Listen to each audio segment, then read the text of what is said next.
Pancasila dan Kewarganegaraan, Fakultas Ilmu Sosial, Universitas Negeri Padang.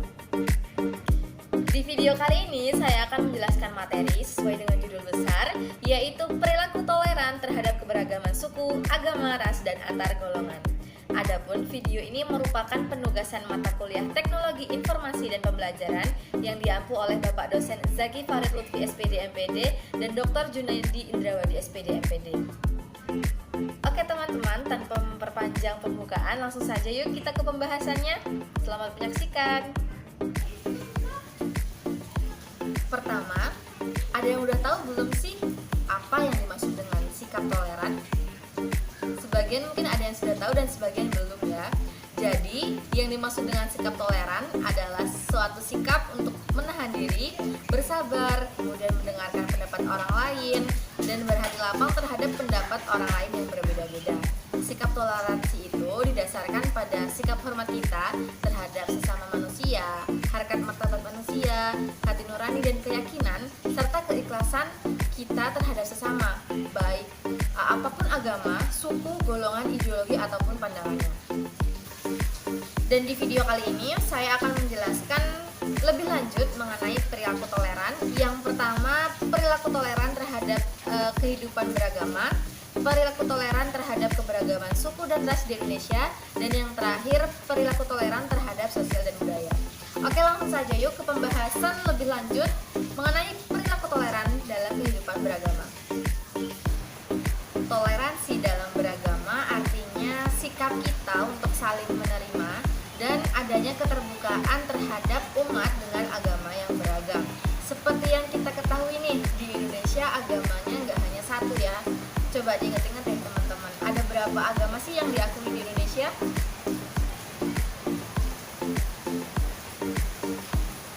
Ya, benar banget, ada 6 agama yang sudah diakui oleh pemerintah Indonesia untuk saat ini ya.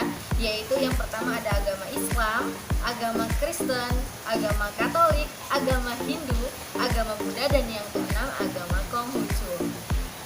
Negara Indonesia telah menjamin bagi warga negaranya untuk memeluk agama dan beribadah sesuai agamanya masing-masing. Lebih tepatnya dalam Undang-Undang Negara Republik Indonesia tahun 1945 pasal 29 ayat 2. Jadi teman-teman, di Indonesia ini kita tidak boleh tidak beragama ya. Kita memiliki 6 agama yang diakui. Jadi kita bebas untuk memeluk dan beribadah sesuai dengan agama apa yang kita pilih, ya, agama apa yang kita tentukan. Dan untuk menjaga keharmonisannya, kita memerlukan sikap toleransi dalam kehidupan beragama. Ya, jadi tujuan dari toleransi dalam kehidupan beragama itu untuk membuat suasana atau situasi yang harmonis serta menciptakan kerjasama yang baik nih antara umat beragama. Oke, next kita akan membahas mengenai bentuk perilaku kehidupan dalam keberagaman agama yang dapat kita wujudkan sebagai bentuk sikap toleransi kita dalam kehidupan beragama. Yang pertama yaitu meningkatkan ketakwaan dengan melaksanakan ajaran agama yang dianut dengan baik dan benar. Jadi teman-teman lebih meningkatkan keimanannya nih dalam melaksanakan ajaran agama masing-masing, seperti rajin membaca kitab, rajin membaca Al-Quran, kemudian pergi ke gereja setiap hari Minggu, melaksanakan sholat Jumat, dan lain sebagainya. Nah, untuk sikap yang kedua yaitu menghormati agama orang lain. Pasti rekan-rekan semua memiliki teman yang berbeda agama ya. Jadi kita harus saling menghormati nih teman kita yang beragama lain dengan kita. Yang ketiga yaitu tidak memaksakan keyakinan agama yang kita anut kepada orang lain. Kita tidak boleh memaksakan orang lain untuk mau masuk ke agama kita, karena negara sendiri pun telah memberikan kebebasan terhadap agama, terhadap setiap warga negara untuk memeluk agama dan beribadah sesuai agama masing-masing. Jadi kita juga tidak boleh memaksakan orang lain untuk mau masuk ke agama kita. Jadi semua itu tergantung terhadap pilihan masing-masing ya. Kemudian yang keempat yaitu bersikap toleran terhadap pelaksanaan ibadah yang dianut pemeluk agama lain.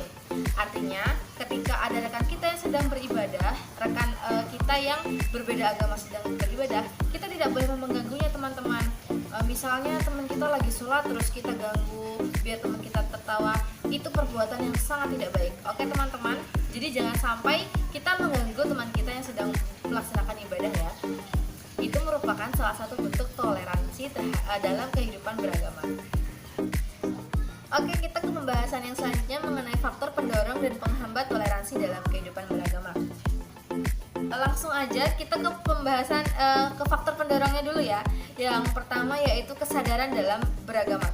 Kesadaran dalam beragama ini maksudnya kita sebagai manusia itu harus sadar bahwa kita itu umat sebagai manusia yang memiliki agama.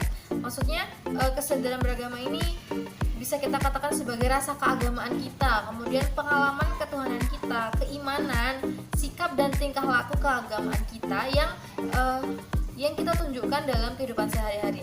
Jadi dalam bersikap kita harus memiliki kesadaran yang tinggi dan menunjukkan sikap bahwa kita tuh ya manusia yang beragama begitu. Jadi manusia yang beragama tuh seperti apa sih gitu, yang sesuai dengan agama kita.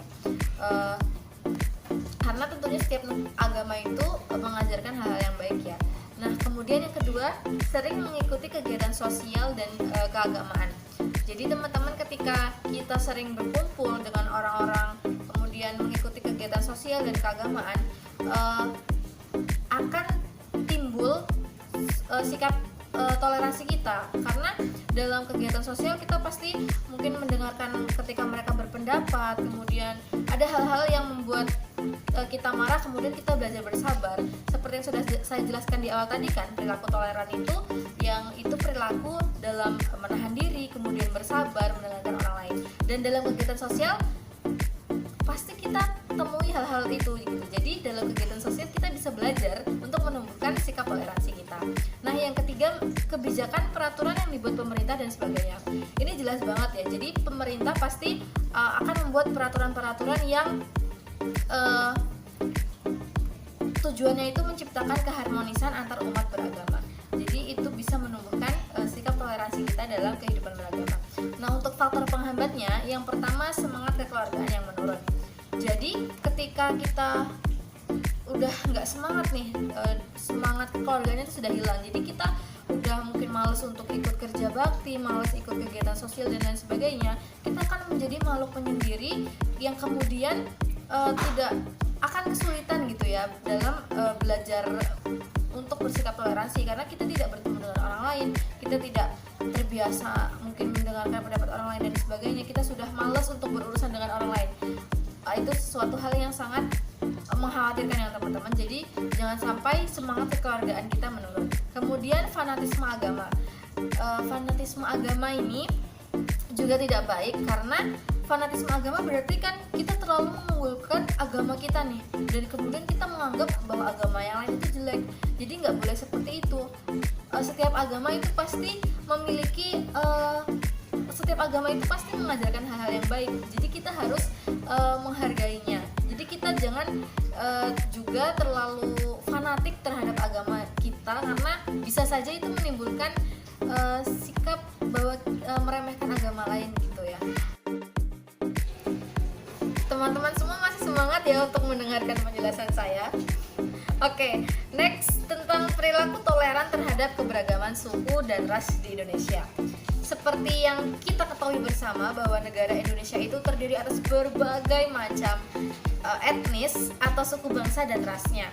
Nah, keberagaman tersebut merupakan kehendak Tuhan yang Maha Kuasa ya, jika negara kita itu terlahir sebagai bangsa Indonesia dengan segala keberagamannya. Hal tersebut seharusnya juga tidak menjadi hambatan bagi kita dalam membangun persatuan dan kesatuan bangsa Indonesia maupun dalam pergaulan kita dengan negara lain. Nah, sikap toleransi dalam terhadap keberagaman suku dan ras di Indonesia, kita harus menyadari bahwa perbedaan itu bukan berarti menjadikan suatu etnis yang satu dengan yang lainnya itu berbeda, maksudnya derajatnya begitu. Jadi perbedaan etnis dan suku ras itu tidak menunjukkan bahwa etnis tertentu derajatnya lebih tinggi atau lebih baik dan etnis yang lain itu lebih rendah derajatnya dan lebih buruk. Tidak seperti itu ya. Jadi perbedaan itu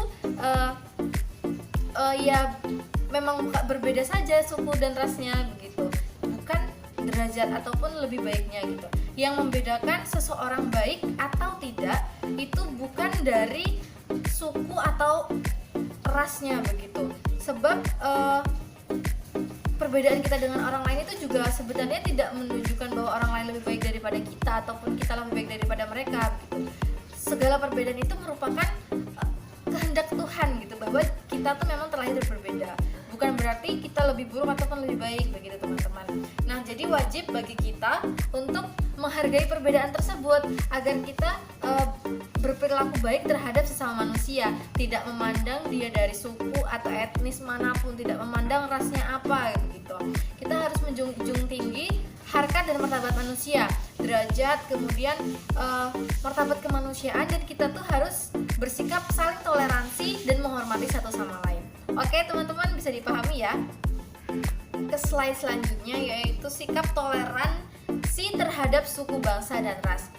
Ada beberapa contoh yang bisa kita lakukan nih. Yang pertama, tidak menjelek-jelekkan, menghina atau merendahkan suku, bangsa, dan ras lain. Tentu saja karena kan sudah seperti yang kita bahas tadi ya, bahwa perbedaan ras itu tidak menunjukkan bahwa ras lain lebih bagus ataupun ras lain itu lebih buruk. Jadi kita nggak boleh menjelek-jelekan ataupun menghinanya begitu. Karena jika kita menjelek-jelekan itu juga bisa menimbulkan suatu perpecahan begitu ya teman-teman. Nah, yang kedua, tidak membeda-bedakan asal suku, bangsa, dan ras dalam berteman. Jadi ketika kita berteman nih, kita nggak boleh memilih-milih teman berdasarkan suku, bangsa, ataupun rasnya. Misalnya, aku nggak mau nih berteman sama si A karena dia dari suku bangsa ini. Itu nggak boleh, karena itu merupakan perilaku yang tidak terpuji begitu. Memangnya kenapa nggak mau berteman sama dia? Memang suku bangsanya kenapa begitu? Kemudian yang ketiga, membentuk kelompok belajar dengan tidak memilih-milih suku, bangsa, dan ras dari seseorang. Jadi ketika kita bekerja kelompok juga demikian, kita nggak boleh memilih-milih teman nih, memilih-milih teman apalagi dari suku, bangsa, atau rasnya, karena dia berbeda ras dari kita terus kita tidak mau berkelompok sama dia. Itu juga nggak boleh ya teman-teman. Nah, kemudian yang keempat, menyapa orang yang berbeda suku, bangsa, dan ras. Tentu saja kita harus bersikap baik terhadap semua orang. Jadi kita contoh sikap baiknya tadi dengan menyapa mereka. Nah, yang kelima, menolong orang yang sedang kesulitan tanpa membeda-bedakan suku dan golongannya. Ya, sesama manusia kita harus saling tolong menolong ya teman-teman. Jadi kita menolong sesama dalam hal kebaikan tentunya. Jadi nggak boleh, aku nggak mau nih bantu dia karena dia bukan dari ras yang sama dengan saya gitu. Nggak boleh seperti itu. Jadi kita harus menolong semua manusia, sesama manusia dalam hal kebaikan tentunya. Tidak boleh membeda-bedakan suku, agama, dan rasnya. Oke, next kita ke pembahasan yang terakhir mengenai perilaku toleran terhadap keberagaman sosial budaya. Kita harus menyadari bahwa keberagaman dalam kehidupan sosial budaya di Indonesia ini merupakan sebuah anugerah dari Tuhan yang Maha Kuasa yang harusnya kita syukuri begitu. Jadi keberagaman Indonesia yang banyak dalam bidang budaya dan kehidupan sosialnya itu merupakan hal yang harus kita syukuri ya. Kita harus menjaga, bahkan melindungi dan mengelola dengan baik budaya-budaya positif agar budaya tersebut itu bisa menjadi modal sosial yang kuat bagi bangsa Indonesia dalam melawan arus globalisasi. Nah, ada upaya yang kita bisa lakukan dalam berpartisipasi menjaga dan melestarikan kekayaan budaya yang ada di Indonesia. Nah, yang pertama yaitu mengetahui keanekaragaman budaya yang dimiliki bangsa Indonesia. Karena negara kita memiliki berbagai macam budaya, alangkah lebih baiknya jika kita mempelajarinya dan mengetahuinya nih tentang apa aja ya, apa budaya yang ada di Indonesia begitu maksudnya teman-teman. Oke, yang kedua, mengenali dengan baik ciri khas atau karakteristik budaya daerah. Oke, yang pertama mungkin kebudayaannya masing-masing dulu deh. Kita harus paham nih budaya daerah di daerah yang tempat kita tinggali dulu nih. Kita harus mengenal dengan baik cirinya. Jadi kita ketika berada di luar, ketika mungkin kita menonton pertunjukan, kita bisa mengakuinya. Oh, ini nih budaya dari daerah saya gitu. Ketika kita mengetahui bahwa itu budaya dari daerah kita. Begitu juga dengan budaya dari daerah lain. Ketika kita mempelajarinya, kita jadi tahu nih. Misalnya kita lagi jalan-jalan ke mungkin Jakarta, terus ada pertunjukan tari dari daerah Manado. Karena kita sudah mempelajarinya, jadi kita tahu oh itu tari dari daerah Manado nih, atau oh itu penampilan tari dari daerah Papua nih, dan lain sebagainya gitu. Dan dengan mengetahui atau mengenali dengan baik ciri khas atau karakteristik budaya daerah itu, kita akan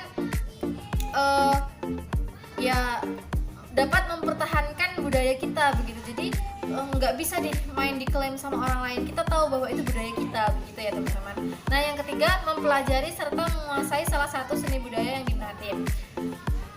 Merupakan hal yang baik jika kita bisa menguasai salah satu kesenian budaya yang ada di Indonesia nih. Misalnya kita hobinya menari, ya pelajarilah teman-teman tarian yang teman-teman inginkan, yang teman-teman minati gitu. Agar apa ya, agar melestarikan lah seperti itu. Kemudian yang keempat, merasa bangga terhadap kekayaan budaya bangsa Indonesia. Ini penting banget, kita sebagai warga negara Indonesia harus bangga terhadap budaya kita. Jadi jangan malu, karena memang budaya kita itu sangat bagus ya teman-teman.